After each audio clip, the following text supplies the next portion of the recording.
Hello everyone, welcome to Ashwika vlogs. So మళ్ళీ ఒక another video అండి, కుకింగ్ వ్లాగ్ ఇది. సో ఇప్పటి వరకు మన ఛానల్ సబ్స్క్రైబ్ చేసుకొని వాళ్ళు ఉంటే సబ్స్క్రైబ్ చేసుకోండి. సబ్స్క్రైబ్ చేసుకున్న వాళ్ళందరికీ thank you so much.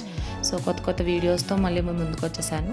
So ఈ పిల్లలకి సెలవులు కదా, సో అడిగినవి చేసి పెడుతూ ఉండాలి. సో మేము యాక్చువల్గా ఆయిల్ అనేది మనకి వంటలో మెయిన్ ఇంగ్రీడియంట్. మేము ఆడించుకుంటాం, పప్పు నూనె అయినా సరే వేరుశనగ అయినా సరే. బయట ప్యాకెట్స్ తేవడం మానేసి చాలా నాళ్ళు అయిపోయింది. సో మా ఈ చేసేది చూస్తుంటే తెలుస్తుంది నీకు ఏమేమి ఐటమ్స్ చేస్తున్నాను. సో మా చిన్నమ్మకి ఇక్కడ రసం. సో ఫాస్ట్గా అన్నీ అంటే 11:30 అరౌండ్ అట్లా స్టార్ట్ చేశాను. ఆమె అప్పుడే అడిగింది.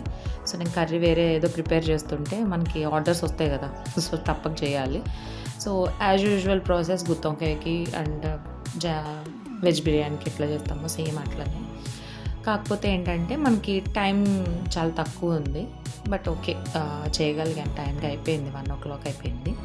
సో సెలవుల టైంలో మీ పిల్లలకి ఏమేమి రెసిపీస్ చేస్తున్నారు, ఏదైనా కొత్త వెరైటీస్ ఉంటే షేర్ చేయండి. సో ఇక్కడ టీం వర్క్ జరుగుతుందనమాట. ఆమె తీసిస్తుంది, మా పెద్ద అమ్మాయి కట్ చేసి ఇస్తుంది అనమాట. సో నేను స్టఫింగ్కి వేస్తున్నాను అదంతా.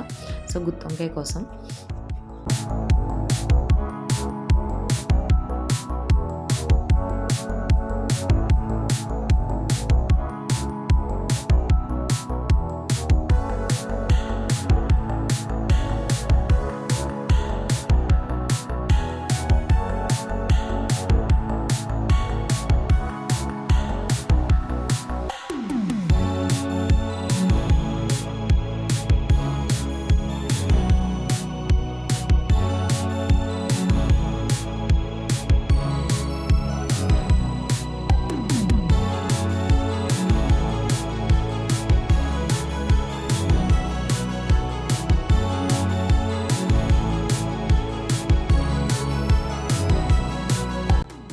సో స్టఫింగ్ అంతా అయిపోయింది.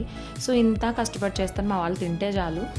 నేను వంచుకొని ఒళ్ళోంచి ఎంత పనైనా చేసిస్తాను వాళ్ళకి, కానీ తినరు, అదొక ప్రాబ్లము. సో ఇక్కడ కొలతకి అంతా వాటర్ అవన్నీ తీసుకున్నా. యాక్చువల్గా నేను వెజ్ బిర్యానీస్ చేసి చాలా అయిపోయింది. సో అంటే maybe 3 months back mutton biryani చేశాను. సో ఇది నెక్స్ట్. సో మన వ్లాగ్స్ స్టార్ట్ చేసిన తర్వాత ఇదే ఫస్ట్ టైం నేను చేయడము. సో టైం కుదరక. సో బట్ చాలా బాగా కుదిరింది, కొంచెంగా చేసుకున్నా కూడా చాలా బాగా కుదిరింది.